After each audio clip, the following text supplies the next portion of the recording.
We're back out here at the big lake once again, and we're talking 5 tips that I know will help you catch more fish, including one that will blow your mind. Stick around, you don't want to miss this one.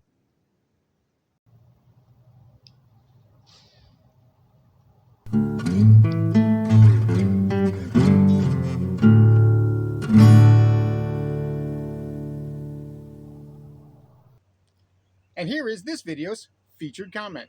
Congratulations! If you would like to have a chance to have your comment featured in an upcoming video, all you've got to do is leave a comment.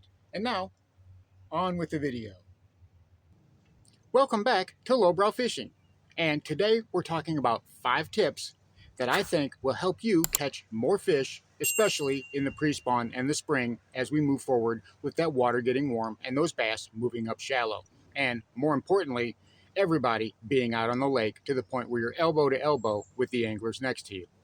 What can we do? How can we stand out? Well, it seems to be a continuing problem. But there are ways we can prepare ourselves and be ready for this.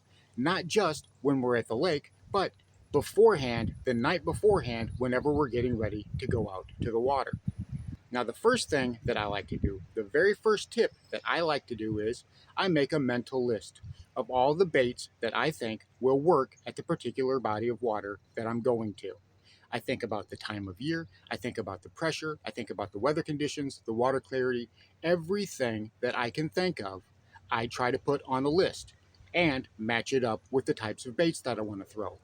And I try to be as thorough as I can. I try to come up with 15 or 20 different styles of presentations that I feel confident in on this particular body of water that I'm going to. Then what I do is I look for the ones that are the most uncommon, the ones that I feel that the other guys, they're not throwing.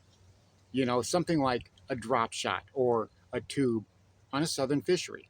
You know, again, a Ned rig. These are things that guys really don't throw a lot around here, and I can use that to capitalize.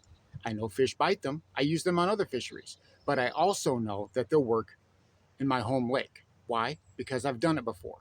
And I guarantee you, nobody is out here throwing a tube or a drop shot or a Ned rig. They don't do that around here. And for me, it's a very effective presentation, and it's a great way for me to catch those line-shy, pressured fish. You know, I'm not going to come out of here with 50 fish. What I call the big lake is in reality only about 650 acres, but it's the biggest lake we have around here, and it is exceptionally pressured. So you've really got to be on your A game if you're going to catch fish in a place like this.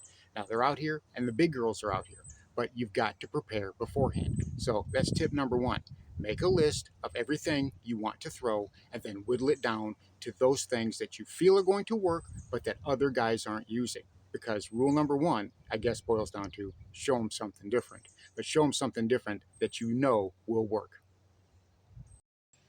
Now, the second tip we have kind of plays hand in hand with the first, and that is don't be afraid to throw something you don't have confidence in. Don't be afraid of branching out.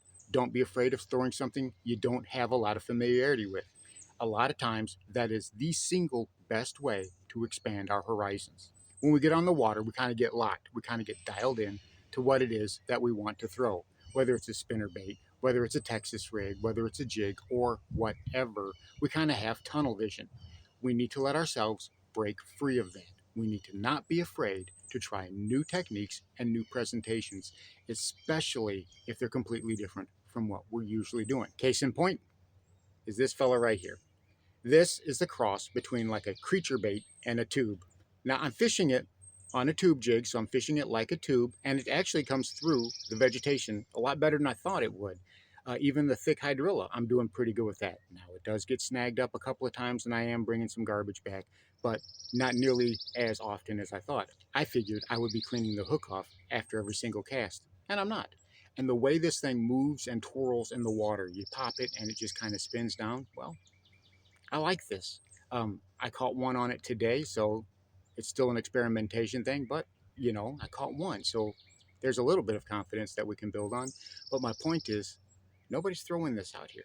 Nobody but me is throwing this out here. But I know this will work. This is not so out of bounds. This is not so crazy that these fish are going to be totally repulsed by it. We know that tubes work. We know that they work on various lakes across the country. They're not just for smallmouth, they're not just for spots. Largemouth love them too. And in this thick grass, where I would normally pitch something like a creature bait, well, I'm throwing this. And it's working really, really well. Like I said, I caught one today, about a pound and a half, but it's a start. And again, nobody else out here is throwing this exact bait but me. I will definitely be trying this again on the other lakes in my area because the more I work with this, the more I build up the technique with it, the more I build up confidence in it. You know, it might look goofy, but I'm willing to work with it. I'm willing to give it a try, and I'm willing to see what happens. So you can't be afraid to expand your horizons and try new things. Even if you're one of those old school anglers, you know, like my age, 50 plus and over, you can't be so set in your ways because a lot of the reasons the bass aren't biting your things anymore is because they've seen it a million times and they know it's not something that they want. You got to change things up and you got to be fresh. Now, tip number 3 is one of those that seems fairly obvious, but it's something that I'm noticing a lot of guys failing on time and time again. And guess what, guys? It's costing you bites and it's costing you fish. And that is have the right tools for the job. Use the right setups for the right baits.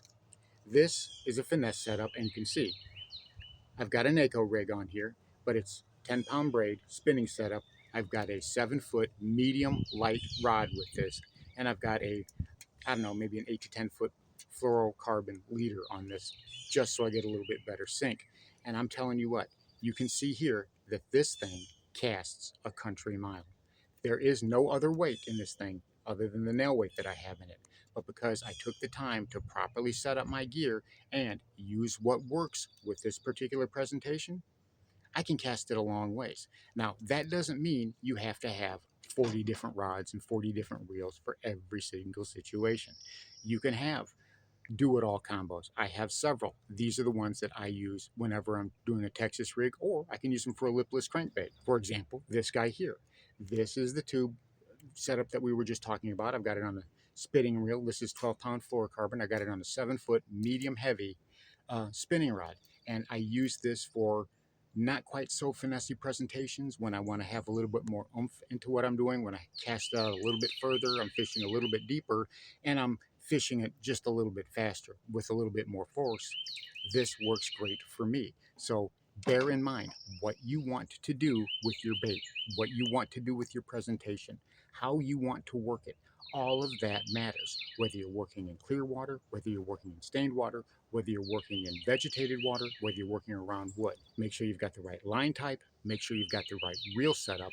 Otherwise, I promise you, you are costing yourself bites and you're costing yourself fish. All it takes is a few minutes to set up your gear properly. And you don't have to have one rod for one thing. It doesn't have to be that specific. A lot of guys do, but a lot of us, we're not pro anglers. We don't have sponsorships. We don't have money for that. But we can set up multi-purpose rods, right? I mean, this rod here, right? I mean, I've got a NACO rig on it right now. It'll also work for a wacky rig. I can also use this for light topwater. If I change this leader out from fluorocarbon to monofilament, I can throw something like a small hidden torpedo on here, a jitterbug, a small, like a baby spook, or a hula pop or something like that. I can work this for small topwater too. And I've done that and been successful. Or I can put like a bitsy bug jig on here too. I can put like a 1/4 or 1/8 ounce jig, a shaky head. I can do so many things with this one setup, and it works so well. But it's got to be the right tool for the job.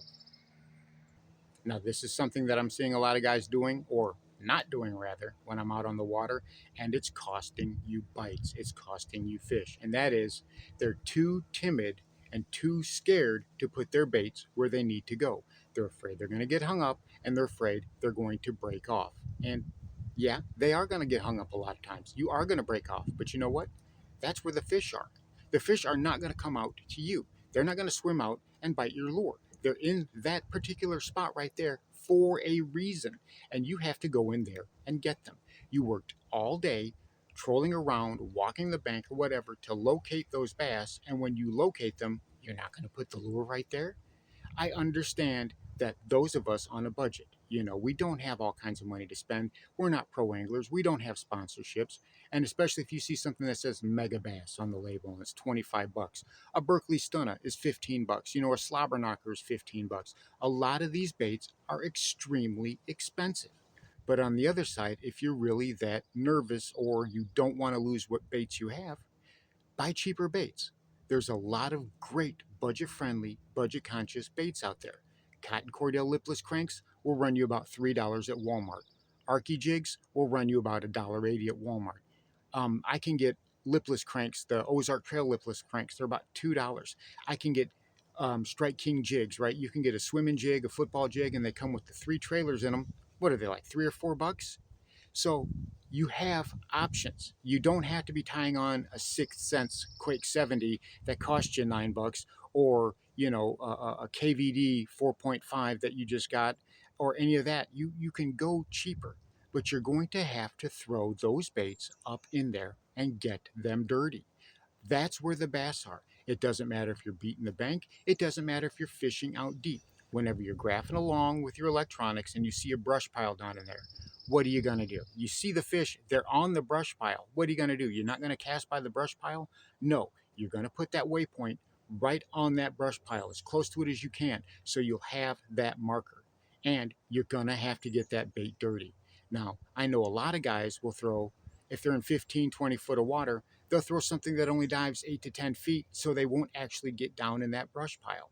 And I'm telling you, that is a mistake. You have got to get in there. You've got to get that bait dirty. You're going to break off. If it's really that important, then use something like a shaky head. Use something like a Ned rig. Use something like a Texas rig. Those are a lot more inexpensive, and you can break those off, and it's not, it's what, 40, 50 cents every single time you break one off, if that much, depending on what you buy. But you can't be afraid to get your baits dirty. It will really, really, really help your time on the water and help you to land more fish. So you got to do it. You got to go where the fish are. And number 5 is the most important one of all.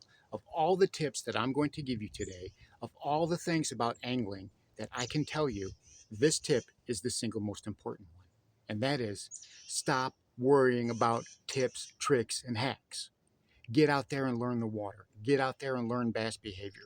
There are no shortcuts. The reason you are not catching bass is not because you're not throwing the right lure. It's because you're not doing it the right way. You're not learning where high percentage points are. You're not learning what that bass behavior is, where they're set up, why they're set up, when they're going to be there and when they're not going to be there, and when they're going to be feeding when they are there.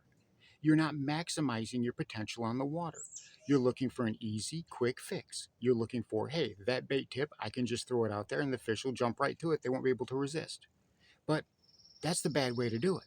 See, a lot of times guys get in this rut where they watch YouTube and they're looking for these easy hacks. The best baits for spring, the best baits for summer, yada, yada, yada. This is my secret hack. This is my secret tip. This is my secret weapon. Whatever. Don't worry about that.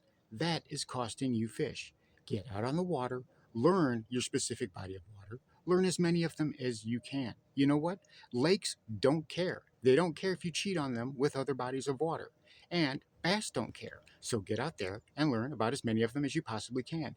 You are only broadening your base, and you're only becoming a better angler. You get some guy who's got all the best tips and tricks he's watched on YouTube. He's watched all these little shaky head tips and lipless crank tips, and he knows all of them by heart.